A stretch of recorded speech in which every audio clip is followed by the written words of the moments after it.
दोस्तों आमतौर पर हम लोग ये मानते हैं कि अगर कोई इंसान डार्क वेब या फिर डीप वेब को इस्तेमाल करता है तो वो जरूर 2 नंबरी या फिर चोरी चकारी वाले काम करता होगा।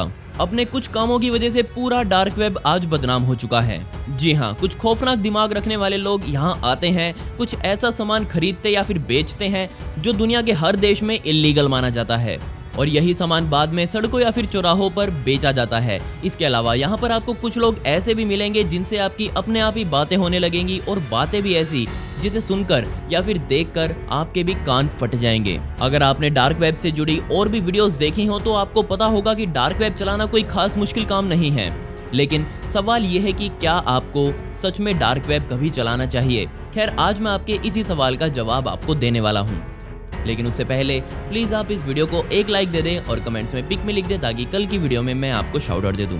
ये माना जाता है कि आज हम जो भी इंटरनेट इस्तेमाल करते हैं, जैसे कि यूट्यूब, फेसबुक, गूगल या फिर सब कुछ जो भी आप इंटरनेट पर आज देखते हैं, इसे पब्लिक इंटरनेट कहा जाता है और ये सिर्फ पूरे इंटरनेट का 10% हिस्सा है। लेकिन बाकी बचे 90% इंटरनेट को डीप वेब या फिर डार्क वेब कहा जाता है।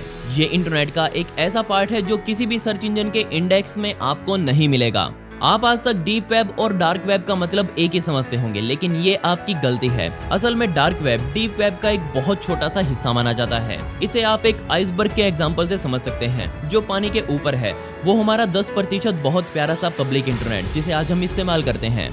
इसके बाद शुरू होता है पानी के नीचे वाला आइसबर्ग और इस पानी की बिल्कुल गहराई में जो आइसबर्ग का हिस्सा मौजूद है उसे हम कहते हैं डार्क वेब। और ये माना जाता है कि पूरी दुनिया के लोग सिर्फ एक बार इसी डार्क वेब तक जाना चाहते हैं और देखना चाहते हैं कि ये क्या बीमारी है। लेकिन मैं तो कहूंगा कि आपको वहां कभी नहीं जाना चाहिए, क्योंकि वहां पर आपको ऐसी ऐसी चीजें, ऐसी ऐसी जानकारियां मिलेंगी जिन्हें इधर से उधर करना पूरी तरह से गैर कानूनी माना जाता है। इसके अलावा इन स्टोर्स को चलाने वाले वो लोग होते हैं जिन्हें हम माफिया के नाम से भी जानते हैं। हम जो आम साइट्स यूज करते हैं उनके पीछे आपको .com, .in या फिर .net लगा हुआ दिखाई देगा, लेकिन अगर आप कभी डार्क वेब या फिर डीप वेब की साइट्स को चलाएंगे तो उनके पीछे आपको .onion लगा हुआ दिखाई देगा और इन साइट्स को आप अपने आम ब्राउजर यानी कि गूगल क्रोम या फिर फायरफॉक्स वगैरह से कभी नहीं खोल पाएंगे।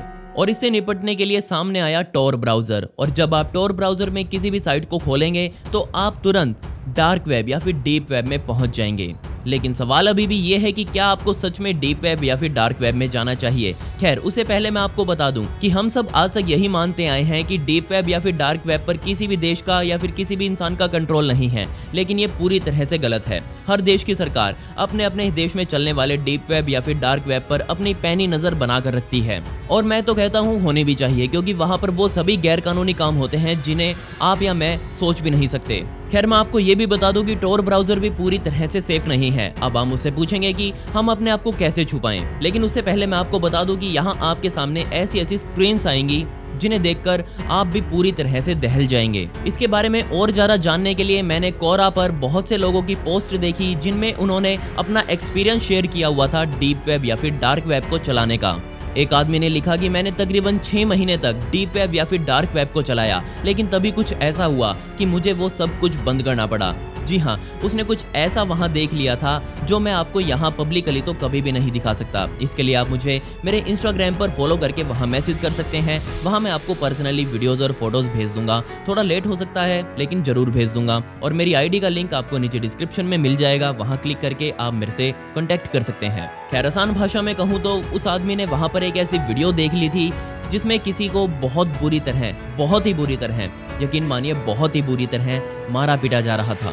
वहीं कुछ लोग ये बोल रहे थे कि वहां ऐसी वीडियोस मिलना बहुत आम बात है, लेकिन अभी हाल ही में ऑस्ट्रेलिया में एक आदमी को ऐसी ही वीडियोस बनाकर अपलोड करने के जुर्म में गिरफ्तार कर जेल भेज दिया गया। और मैं कहता हूं कि आप चाहे कितने भी कठोर क्यों ना हो, वहां की वीडियोस और फोटोज देखने के बाद आप भी पूरी तरह से दहल जाएंगे। इसके अलावा कई लोगों ने वहां ऐसा कुछ देखा जो उनके दिमाग में हमेशा के लिए छप गया। वो भुलाना तो चाहते हैं लेकिन वो उसे भुला नहीं पा रहे, और ये एक मुख्य कारण है डीप वेब या फिर डार्क वेब ना चलाने का। इसके अलावा एक और आदमी ने कोरा में एक पोस्ट पर लिखा कि वो एक ऐसे डार्क वेब के फोरम पर गया जहां बहुत सारे लोग मिलकर आपस में डिस्कस कर रहे थे कि कैसे एक इंसान को बहुत गंदी गंदी यातनाएं दी जा सकती हैं। इसके अलावा बहुत से लोगों ने उस फोरम पर यह भी पोस्ट कर रखा था जिसमें वो पूछ रहे थे कि इंसानी मांस को या फिर इंसान को कैसे पकाया जाता है। इसके अलावा तभी उस आदमी के सामने एक ऐसी वीडियो आई जिसे देखकर उसने सब कुछ बंद कर दिया। जी हाँ, उस वीडियो में किसी और को नहीं बल्कि एक मरे हुए इंसान को बहुत गंदी गंदी यातनाएं दी जा रही थी और वहीं लोग उस वीडियो पर कमेंट कर करके बहुत मजे से हंस रहे थे। एक आदमी ने एक अलग पोस्ट में लिखा कि डीप वेब चलाते हुए वो एक फोरम पर आया जो कि एक कुकिंग फोरम था, लेकिन क्या आप इस बात पर विश्वास करेंगे कि वहां से सिर्फ इंसानों को कैसे काटना है, क्या क्या उनका हिस्सा खाने लायक है, इंसानों को पकाने की रेसिपी क्या है, ये सब बताया गया था। ये फोरम देखने के बाद वो आदमी बुरी तरह से हिल गया क्योंकि उसने उस पोस्ट के कमेंट्स पढ़े और वो कुछ ऐसे थे जिन्हें मैं अपनी वीडियोस में तो कभी नहीं बताने वाला। इंस्टाग्राम पर पर्सनली मुझसे वो आकर आप ले सकते हैं। मुझे पता है कि हम इंडिया वाले हैं और जो हमें काम ना करने को कहा जाए वो हम जरूर करेंगे, तो इसलिए मुझे आप सभी की बहुत चिंता है। सो अगर आप कभी वहां जाएं तो इस बात का ध्यान रखें कि आप क्या क्या चीज सर्च कर रहे हैं, क्योंकि आपका वहां किया गया एक गलत क्लिक आपको किसी भी बड़ी आपराधिक गतिविधि में शामिल करवा सकता है। आपको पता भी नहीं चलेगा कि आप कब इन कामों में आ चुके हैं। मैंने एक वेबसाइट चेक करी जिसका URL था darkwebnews.com। ये साइट हमें बताती है कि बहुत से लोगों ने डार्क वेब को बिना टॉर ब्राउजर के भी इस्तेमाल किया है और ऐसा करना मुश्किल नहीं है। कई ऐसी साइट्स हैं जो सीधा हमें डार्क वेब पर ले जा सकती हैं, जैसे कि टॉर टू वेब या फिर अनियन टू वेब। लेकिन इन साइट्स को इस्तेमाल करने में दिक्कत ये है कि ये आपको कभी भी एक्सपोज कर सकती हैं, साथ ही आप इनसे कब हैक हो जाएं ये भी आपको पता नहीं लगेगा। इसके अलावा कुछ लोग टॉर ब्राउजर का इस्तेमाल बिना VPN के भी कर बैठते हैं और यहाँ दिक्कत ये है कि बिना VPN यानी कि वर्चुअल प्राइवेट नेटवर्क का इस्तेमाल किए आपकी पूरी ID डार्क वेब पर पब्लिक हो जाएगी। अगर ऐसा हुआ तो अगले ही दिन अखबार में खबर छपेगी जिसमें लिखा होगा 21 साल का बेरोजगार युवक डार्क वेब पर गंदे काम करता हुआ पाया गया। इसके अलावा बहुत से लोग बहुत सियाने बन जाते हैं, .onion साइट्स पर खुद को छुपाने के लिए स्क्रिप्ट्स का इस्तेमाल करते हैं, लेकिन सच कहूँ तो इनसे बड़ा पागल कोई नहीं है, क्योंकि जिस 5 साल के बच्चे समान स्क्रिप्ट्स को आप डीप वेब पर इस्तेमाल करते हैं, उन्हीं स्क्रिप्ट्स का 30 साल वाला बाप आपकी स्क्रिप्ट्स को ट्रोजन हॉर्स बनाकर आपके ही सिस्टम में घुसा देता है। आपको डार्क वेब पर बहुत सी स्क्रीन्स ऐसी दिखेंगी जो आपको कुछ डाउनलोड करने के लिए कहेंगी, लेकिन ऐसा कभी ना करें और इसके लिए मेरी तरफ से एक बहुत बड़ा ना है, लेकिन फिर भी है तो हम इंडिया वाले हैं और हम तो डाउनलोड जरूर करेंगे। दिक्कत यहाँ बस ये है कि हम डीप वेब और डार्क वेब पर क्या कर रहे हैं, क्या वो लीगल है या नहीं, इसका हमें कभी पता नहीं चल सकता।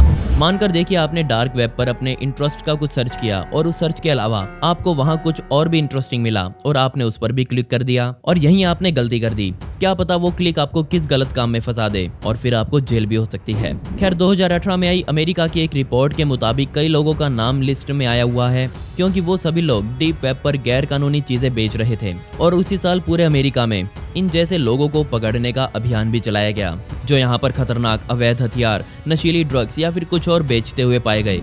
अब मान लीजिए आपने ऐसी ही किसी साइट पर क्लिक कर दिया तो इस बात के चांसेस बहुत ज्यादा हैं कि पुलिस सबसे पहले आपको उठाएगी, क्योंकि जिसकी वो साइट है वो तो एक्सट्रीम लेवल की सिक्योरिटी इस्तेमाल करके बैठा है। बच्चे आप जो सिर्फ VPN लगाकर ये सोच रहे हैं कि मैं क्या ही पकड़ा जाऊंगा, फिर पुलिस आपको पकड़ के और आपके सहारे उस साइट के मालिक तक पहुंचने का जुगाड़ करेगी और मेरे ख्याल से आप तो ये कभी नहीं चाहेंगे कि ये सब आपके साथ हो। कुछ पब्लिक इंटरनेट की साइट हमें बताती हैं कि अमेरिका की FBI और पूरी दुनिया की खुफिया एजेंसीज 24 घंटे अपनी नज़र डीप वेब पर बनाकर रखती हैं। कई बार वो खुद जानबूझकर साइट्स पर ऑर्डर लगाते हैं जिससे वो पार्सल को ट्रैक करते हैं जहां से वो शिप हुआ है। कमाल की बात यह है कि सन 2017 में हमारे भारत के मुंबई में एंटी नारकोटिक सेल ने कुछ लोगों को गिरफ्तार किया जिन्होंने कुछ समय पहले डार्क वेब से LSD ऑर्डर किया था, जिसके बाद उस पार्सल के सहारे सेलर को भी पकड़ लिया गया। इसके अलावा UK के मैनचेस्टर में मौजूद यूनिवर्सिटी के कुछ स्टूडेंट्स को गिरफ्तार किया गया जो डार्क वेब पर गैर कानूनी चीजें बेचकर बहुत पैसा कमा चुके थे। सन 2016 में ब्रिटेन के एक डॉक्टर को गिरफ्तार किया गया क्योंकि उसने डार्क वेब से उन दवाइयों को खरीदा था जो पूरे ब्रिटेन में बैन थी। बाद में उसे 4 साल की सजा सुनाई गई, सिर्फ यूनाइटेड किंगडम में ही। 2017 से 2018 के बीच कुछ 1210 लोगों को गिरफ्तार किया गया जो डार्क वेब पर गैर कानूनी काम कर रहे थे। पूरी दुनिया में एक बात ये बोली जाती है कि अगर आपको कोई भी गैर कानूनी चीज चाहिए हो जैसे कि ड्रग्स, तो आप उन्हें अपने पास के चौराहे से ले ले, वो ज़्यादा सुरक्षित होगा बजाय डार्क वेब से लेने के, क्योंकि अगर आप कोई ऐसा सामान ऑनलाइन मंगवाते हैं तो जाहिर सी बात है कि वो देश के बाहर से ही आएगा और अगर रास्ते में अधिकारियों ने उसे पकड़ लिया तो आपका एड्रेस तो वहां से उन्हें मिल ही जाएगा और आप पुलिस की नज़रों में एक इम्पोर्टर बन जाएंगे। तो चलिए मान लेते हैं कि आपकी कोई इच्छा नहीं है ऐसी चीज़ें मंगवाने की या फिर ऐसा कुछ देखने की भी, तो भाई फिर आप डार्क वेब पर आए ही क्यों हैं, क्योंकि डार्क वेब पर तो आपको सिर्फ यही सब मिलेगा। खैर पिछली वीडियो का शाउट आउट BGMI हाईलाइट को and comment pick to get a shout out next video. आपको वीडियो कैसे लगी कमेंट्स में वो भी बता दें। मिलते हैं अगली वीडियो में। ये वीडियो देखने के लिए धन्यवाद।